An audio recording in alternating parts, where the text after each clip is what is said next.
A paz do nosso Senhor Jesus, Deus abençoe a vida de cada um de vocês. Eu me chamo Girleide, amo a palavra de Deus. Eu quero deixar uma palavra que está aqui em 1 Pedro capítulo 4, no versículo 7, amém? Vamos lá. Pedro, a epístola de Pedro é universal, mas esta palavra aqui, o capítulo 4 de Pedro, o capítulo 3 de Pedro, 2, a epístola toda aqui de Pedro, do 1 até o capítulo 5, ela é exclusiva para nós, crentes. Glórias a Deus. Ela é universal, ela é para todos, mas ela chega mais próxima de nós cristãos, porque são exortações de Pedro para a igreja de Cristo, onde ele fala do nosso Senhor Jesus Cristo, onde ele fala, glórias ao Senhor, de humildade, de vigilância, onde ele também, ele fala da vinda do nosso Senhor Jesus. Como está próximo os dias da vinda do nosso Senhor. O tempo está próximo. Não há data, não há ano, não. A palavra de Deus não diz isso. Só fala de tempo. Mas para Deus, um dia é como se fosse 1000 anos. E 1000 anos é como se fosse um dia, então. Pode ser a qualquer momento. Pode ser agora, pode ser amanhã, pode ser depois, pode ser... Não importa. Que Jesus Cristo está próximo de vir buscar, arrebatar a sua igreja. Isso está. E nós, como igreja, temos que nos preparar, temos que... Aqueles que dormem têm que acordar. Aqueles que têm que despertar, igreja. É tempo de despertar. É tempo de vigiar, de orar, de estarmos sóbrios. Não é tempo de estar no muro. Não é tempo de estar com o pé na igreja, um pé no mundo. Ou é ou não é, ou serve ou não serve. Eu espero que muitos venham para Cristo. Porque o Senhor, Ele está dando tempo para todos. Tanto para aqueles que não estão com Cristo, quanto para crentes também, que precisam ainda estar em Cristo, mas estão vivendo uma vida de dissoluções, como diz aqui, que não é para a gente estar nesta vida, que não é para a gente se misturar, mas muitos crentes estão se misturando, sim. Nem estão percebendo. Para eles, estão mais assim, o que é que tem? Isso é normal. Nossa, Gilei, você também vê muita coisa. É a palavra de Deus que nos ensina. A palavra de Deus nós temos que não ser só ouvintes, nós também temos que praticar. E como que nós vamos praticar? Obedecendo a Deus, obedecendo o que Ele nos manda fazer, obedecendo cada palavra que nós estudamos, cada palavra que Deus fala comigo e com você, nós temos que obedecer e colocar em prática. Olha só, Pedro, ele diz o quê? Aqui, no capítulo 4, no versículo 7. Já está próximo o fim de todas as coisas. Portanto, sede sóbrios, vigiai em oração. Glórias a Deus.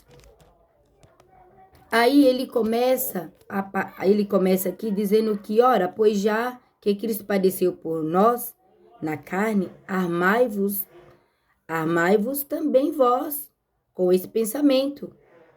que aquele que padeceu na carne já cessou o pecado. Então, glórias ao Senhor. Glórias a Deus. Em Gálatas 4,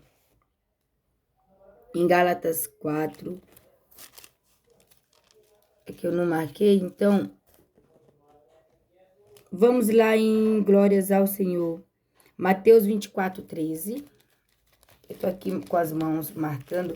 Mateus 24, 13.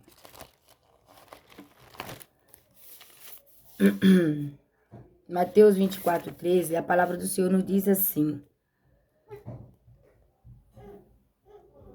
mas aquele que perseverar até ao fim será salvo. Então, mas como assim perseverar? Perseverar até o fim e será salvo. Nós temos que perseverar ali, sendo obediente a Deus, obedecendo a palavra. Nós temos que perseverar, resistindo às tentações, sujeitando a Deus, como diz Tiago no capítulo 4. E o diabo fugirá de vós. Nós temos que sermos humildes, vigilantes e nos preparar para a vinda do nosso Senhor. No capítulo 3, eu achei interessante aqui que Pedro diz, aqui no versículo 20, que é o que mais está acontecendo aí fora. Os quais em outro tempo foram rebeldes quanto à longanimidade de Deus esperava. Nos dias de Noé, enquanto se preparava a arca, no qual poucas, isto é, 8 almas, se salvaram pela água. Vocês ouviram? Então, enquanto o povo estava ali nos seus deleites, seus prazeres, e a palavra de Deus aqui diz que a longanimidade de Deus esperava. Então, Deus estava sendo longâmino. A arca demorou 100 anos para ficar pronta. Durante esses 100 anos, essas pessoas não se arrependiam, essas pessoas não buscavam a Deus. Então, chegou o fim delas. Chegou o dia, o tempo que Deus falou para Noé, para ele entrar na arca com sua esposa e seus filhos, suas noras.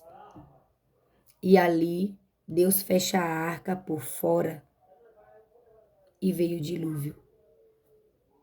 Assim está sendo nos dias de hoje.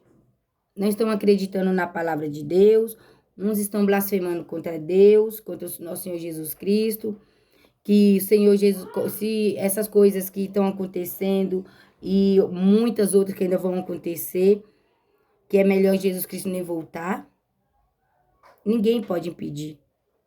Já está aqui, ó, na palavra de Deus, registrada. E todas elas vão se cumprir. Uma por uma, até a volta do nosso Senhor Jesus.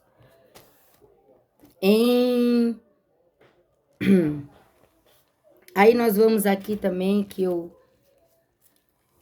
achei muito bom lembrarmos aqui, em 1 Tessalonicense, capítulo 5, no versículo 6 nos diz assim: não durmamos, pois, como os demais, mas vigiemos e sejamos sóbrios.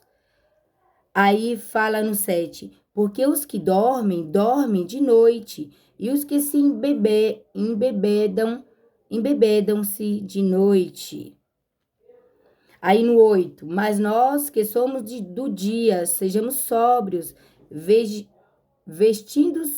vestindo-nos da couraça da fé e do amor, e tendo por capacete a esperança da salvação. Capacete que protege a mente, não é? Que protege nossos pensamentos. Então, que nós venhamos pensar no que é bom, no que nos leva para perto de Cristo. E glórias ao Senhor.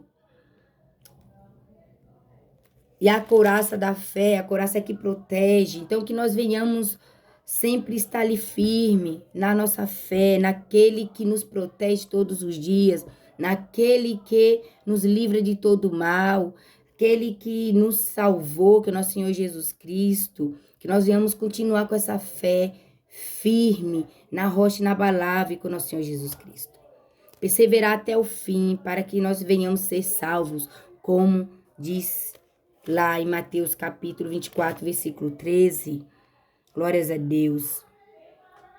E aí, glórias ao Senhor, em Filipenses 4, 5, para finalizar, nos diz assim. Filipenses 4, versículo 5 nos diz: seja a vossa equidade notória a todos os homens, perto está o Senhor. Olha só, perto está o Senhor. E Pedro diz o quê? Paulo diz para a igreja filipense que perto está o Senhor. Pedro diz, já está próximo o fim de todas as coisas. Então, vamos vigiar, orar e sermos sóbrios. Vamos que a nossa equidade seja notória, quer dizer, notória que seja todas as pessoas vejam, né? A nossa equidade, o que? A nossa justiça, a nossa perseverança, a nossa fé, fazendo o que é bom para os outros, amando uns aos outros, amando a Deus como Jesus Cristo nos ensinou, de todo o nosso coração, de toda a nossa alma, de toda a nossa força, amar o próximo como a nós mesmos. Então, o amor de muitos esfriará, né? Está aí. O amor de muitos estão se esfriando. Estamos vendo muitas maldades uns com os outros, dentro da própria família. E onde é para ser um lugar seguro, que é dentro do nosso lar, dentro da nossa própria família, não está sendo, porque não tem amor. Se nós não, aquela pessoa que não tem Deus no coração, que Deus não habita ali nela, o Espírito Santo de Deus não habita nesta pessoa, não vai vir coisas boas. Só vai vir perversidade, como diz Jeremias capítulo 17, no versículo 9 e 10. Que o homem é perverso, seu coração é perverso. Então, nós vamos ver só perversidade. Porque aquele que não tem o Espírito Santo dentro do seu coração, que não tem Deus, fala de Deus, mas não pratica o amor uns pelos outros, como que vai amar Deus? Porque quem ama Deus não vai... Quem ama Deus não vai fazer maldade uns com os outros, muito menos com crianças. Com nenhum, mas eu digo assim, com crianças, bebês.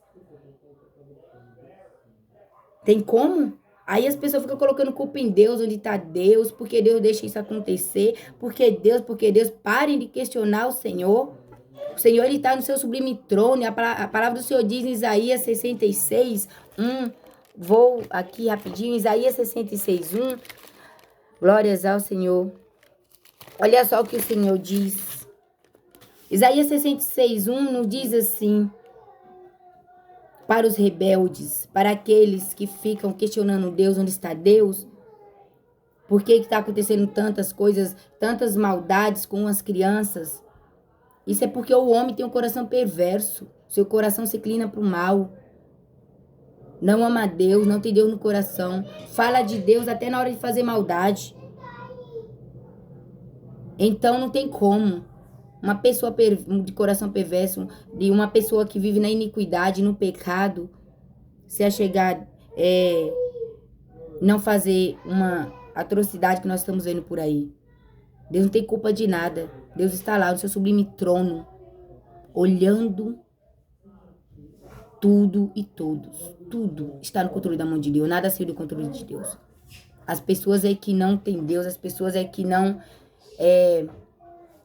quer se achegar para Deus e fica colocando culpa em Deus em tudo. É melhor se arrepender. Se arrepende dos seus pecados, se arrepende de suas más escolhas. Faça a escolha certa, vir para Deus, escolher a salvação. Amém? Em Isaías 66, a palavra do Senhor nos diz: assim diz o Senhor, o céu é o meu trono e a terra o escabelo dos meus pés. Escabelo é um banco usado para antigamente, né? E ainda se usa hoje. Antigamente os governadores, os reis, naquela época se usavam esse banco para colocar os seus pés para descanso. E Deus está dizendo que a terra é os cabelos dos seus pés. É onde ele está descansando os seus pés. Ele está ali só de olho, só vigiando cada um de nós. Nossos atos, nossas atitudes. E todos nós vamos prestar conta a ele. Pelos nossos atos, pelas nossas atitudes, por tudo. O Senhor Jesus Cristo, ele vai julgar os vivos e os mortos. Vou ler aqui também em 1 Pedro, para finalizar. Então, escabelo significa que é um banco para descanso, né, dos pés. As manicures também, elas usam isso. Colocam os pés lá das suas clientes para fazer a unha. Então, enquanto isso, a cliente fica lá com os pés descansando, né? Mas é isso. Em Tiago também fala que quando a pessoa faz diferença uma da outra, uma que tá bem vestida e a outra não tá, e aí a palavra do Senhor diz em Tiago que a pessoa que não é bem tratada, a pessoa fala assim, senta aqui no meu... a palavra fugiu, mas está aqui em Atos dos Apóstolos, capítulo 7. Jesus, o Espírito Santo de Deus é maravilhoso. Ele nos leva, né, a palavra, capítulo... Está aqui em Atos, que eu também marquei, é outro nome que se dá. Capítulo 7. É o capítulo 7, isso. Capítulo 7, no versículo 48, fala estrado. É usado também como um nome estrado, esse escabelo que fala. Então, tem esses dois nomes. E o Senhor ainda diz assim, o escabelo dos meus pés, que casa me edificareis vós? Que casa edificarei vós? E que lugar seria o meu descanso? O Senhor está fazendo duas perguntas. Onde que casa é essa que edificareis? A casa espiritual somos nós. Amém? Então, nós temos que pegar e glórias ao Senhor e fazer o que é certo aqui, porque o Senhor, ele tá lá, ó, com seus pés sobre a terra. Nós somos casa espiritual, então nós temos que fazer o que é certo. Ao contrário de iniquidade, nós temos que fazer equidade, temos que fazer justiça, porque Deus é justo e ele vai punir cada um, ele vai julgar cada um de nós conforme as nossas obras. Amém? Olha só o que diz aqui, glórias a Deus, que eu também deixei marcado. Aqui ainda em 1 Pedro capítulo 4, no versículo 5, diz bem assim: os quais hão de dar conta ao que está preparado para julgar os vivos e os mortos. Viu só? Ouviram? Os quais hão de dar conta ao que está preparado. Quem está preparado? Nosso Senhor Jesus está preparado para vir. E é Ele que vai julgar os vivos e os mortos. Então, o que nós temos que fazer? Perseverar na fé, continuar esperando, porque a nossa esperança está viva, não é a última que morre, sim, ela está viva, a nossa esperança está no nosso Senhor Jesus Cristo, e que Deus abençoe cada um de vocês, que Deus abençoe a vida de todos, no nome de Jesus Cristo.